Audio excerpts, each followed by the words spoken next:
Well, Derek, you won our StarBets viewers some money the last time. Congratulations. Thanks very much. As you can see, we've got the cha-ching hat on for that.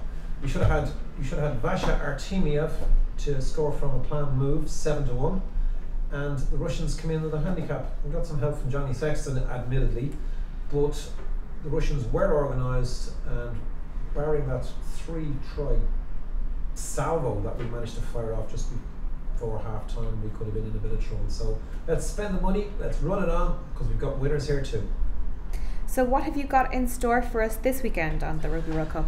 I think you've got to accept that Ireland ought to win. The history, and I'm only talking about the competitive history between these sides. Forget friendlies or anything that happened in Ravenhill or whatever. The Six Nations are where it counts. We beat them all the time in the Six Nations. And anytime it's been close, we've been the dominant team anyway. And I think maybe 2005 was the chance that they blew. Now, we won by a lot in 2005, but they did better at that first half.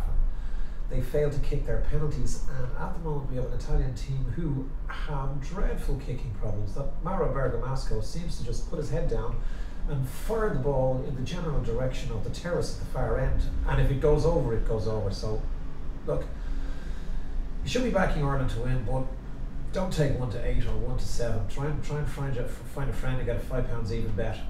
If you fancy Italy, best price 13-2. It's certainly better value. 1-8 is not a great idea. And any thoughts on the try scorers or the scoring? Yeah, I think the scoring is going to be extremely low. I can't see either side getting past 20 points. In fact, I can't see either side getting past 15.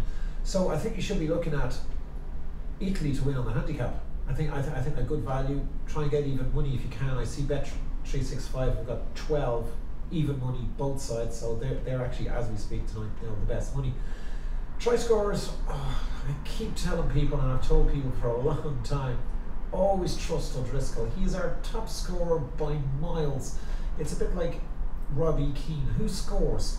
You can talk about him being in form, you can talk about him being out of form, but in the end, Brian O'Driscoll is the type of try scorer. I really like 9-1 about him. I think he's there.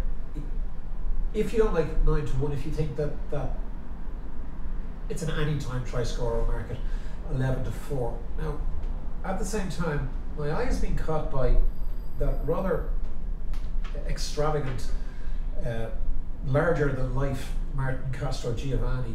Martin Castrogiovanni is priced at 66-1 to score first in this match. Now, like I say, I think it's a match that there could be no tries in, or there could be just one try, maybe 2 tries. Castrogiovanni gets a try about once in every 8 Italian games, and it's about 1 in 10 in Six Nations matches. So this is a guy who knows what the line is, and he likes to have a look for it. The other prop, Perugini, never makes a run with the ball. Castrogiovanni likes to have a go. He's a very self-assured, some would say arrogant man. Others would say he doesn't really play within a team frame and that he plays for himself.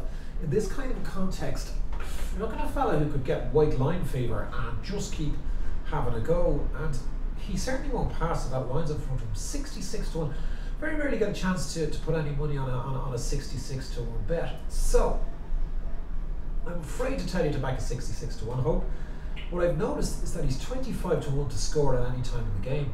Now, I think that's a great bet, and what you will get for your money is your heart will stop at some stage as Castrogiovanni ignores everybody around him somewhere from 10 metres to the line and has an absolute go. I just think that that's a great bet.